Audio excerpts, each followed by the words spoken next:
बिस्मिल्लाहिर्रहमानिर्रहीम। हाय मेडिसियापीडियालॉजियंस, अस्सलामु अलैकुम, वेलकम बैक स्टूडेंट्स। हमारा केमिस्ट्री का चैप्टर 1 टोटली डिस्कस्ड हो चुका है। हमने सारे एमसीक्यूज़ और शॉर्ट क्वेश्चन डिस्कस कर लिए हैं।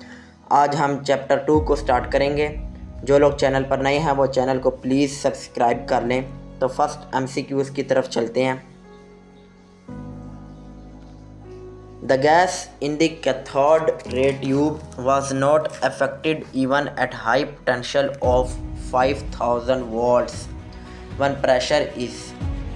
कह रहा है कि कैथोड रे ट्यूब के अंदर जो गैस थी वो इफ़ेक्ट नहीं हुई थी 500 वोल्ट के ऊपर। वजह क्या है कि क्यों नहीं थी हुई? हमारे पास 3 ऑप्शन है। ऑप्शन ए लो, वजह ये पूछ रहा है कि प्रेशर कितना था, किस वजह से ये नहीं थी हुई। तो option A low pressure, option B high pressure, option C very high pressure. एक बात आपको बताऊं, कैथोड रे ट्यूब के अंदर ना गैस को इफ़ेक्ट करने के लिए ना प्रेशर हमेशा लो होता है। तो इधर हमें कह रहा है नॉट इफेक्टेड, तो ऑब्वियसली प्रेशर हाई होगा।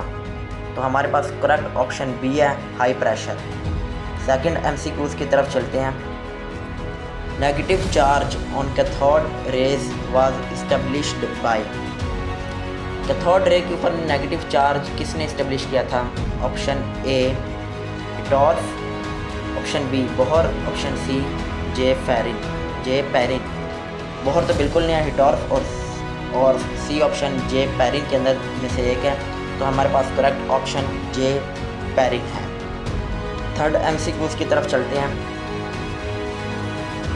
The radiations emitted from hydrogen filled discharge tube show। जो रेडिएशन होती है जो डिस्चार्ज ट्यूब से निकलती है वो क्या शो करती है?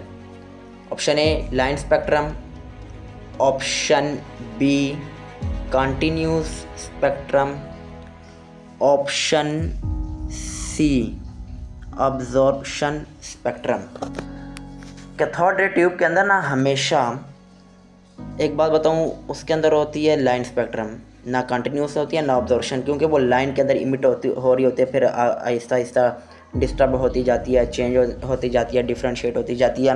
That's why option A is the correct answer. Next MCQs, what is the charge to mass ratio of cathode rays. ये एक एप्लीकेशन बेस क्वेश्चन है। इसका सिंपल आंसर है, आपने याद कर लेना है। इसका सिंपल आंसर है ऑप्शन ए, ना ऑप्शन बी ना option C. Option A 1.7588 20 multiply by 10 की पावर -11 सी किलोग्राम। इसलिए इसका ये आपने याद कर लेना कि जब भी कोई आए मैस रेशो आए चार्ज के ऊपर, कैथोड रे की चार्ज के ऊपर मैस रेशो हो, तो उसका यही आंसर होगा ऑप्शन ए 1.7588 20 मल्टीप्लाई बाय 10 की पावर -11 सी के जी। Next MCQs, which of the following is true for cathode rays। ऐसी कौन सी बात है जो कैथोड रे के लिए सच है? Option A it travel along straight line, option B it emits X-rays, option C it is not deflected by magnetic field. Option C the totally wrong है, not deflected by magnetic field, ये deflect होती है। Emits x raise, मेरे ख्याल से x rays नहीं है, अगर आप बुक को पढ़ें तो उसमें एक्स रेज नहीं है। Option A is the correct answer, that's why option A is correct, it travel along straight line. Next MCQs, Bohr atomic model is contradicted by. Bohr atomic model किस वजह से contradict हुआ था, किसने wrong ठहराया था, किस वजह से हुआ था?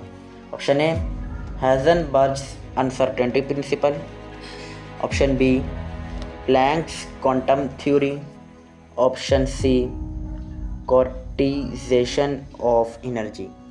ना प्लैंक्स क्वांटम थ्योरी है, ना क्वांटाइजेशन ऑफ एनर्जी है, ना थ्योरी है ना एनर्जी है। ये सिर्फ एक प्रिंसिपल की वजह से कंट्राडिक्ट हुआ था, जो है Heisenberg's uncertainty principle. Next MCQs, Rutherford model of atom failed because. ऐसी क्या वजह थी ये फेल्ड हो गया था Rutherford atomic model? Option A atom did not have nucleus and electron, ये तो बात सच है, उसके पास न्यूक्लियस और इलेक्ट्रॉन नहीं था, ये बात गलत है, बल्कि इस वजह से नहीं था फेल हुआ। Option C no space between nucleus and electron, इस वजह से भी नहीं था हुआ। ऑप्शन बी करेक्ट आंसर है, it didn't account for stability of atom, वो स्टेबिलिटी ऑफ एटम नहीं कर पा रहा था, that's why option B is correct. Next MCQs, if the uncertainty position of electron is 0, the uncertainty in momentum will be, simple सा question है, अगर uncertainty position of electron 0 होगी तो अनसर्टेनिटी इन मोमेंटम जाहिर सी बात है इनफाइनेट ही होगी, ना 0 होगी ना हाई होगी। 0 तो बिल्कुल नहीं होगी क्योंकि वो 0 दोबारा कर रहा है, ना हाई होगी, हाई तो होएगी नहीं क्योंकि 0 की बात कर रहा है, इनफाइनेट होगी, infinite is the correct answer. Next MCQs, Which of the following is not purpose idea given by Bohr in this theory? इसमें से कौन सा ऐसा जो कि बोहर ने नहीं दिया, कौन सा ऑप्शन बोहर का नहीं है किसी और थ्योरी का? Option A electron radiate energy continuously while residing in an orbit, मुझे बाकी दो पढ़ने की ज़रूरत ही नहीं है, अगर आपको रदरफोर्ड के ऑप्शंस याद हों तो फिर आपको ज़रूरत ही नहीं है बाकी दो पढ़ने की। ये ऑप्शन ए रदरफोर्ड ने दिया था, ये आइडिया रदरफोर्ड ने दिया था। Option B electron falls to lower energy on releasing electron, ये भी नहीं है रदरफोर्ड का, बल्कि ये बोहर का है। Option C electron energy is proportional to n square, ये भी बोहर का है। सिर्फ ऑप्शन ए है जो रदरफोर्ड का, that's why option A is the correct answer. Next MCQs जो कि हमारा आज का लास्ट MCQs है। The second line of Balmer series originates in the emission spectrum of the hydrogen atom is due to transition from the, जो second line है Balmer series की वो कहाँ से ओरिजिनेट होती है, किस स्पेक्ट्रम से ओरिजिनेट होती है और कहाँ तक जाती है हाइड्रोजन स्पेक्ट्रम की? अब इसका आंसर क्या होगा?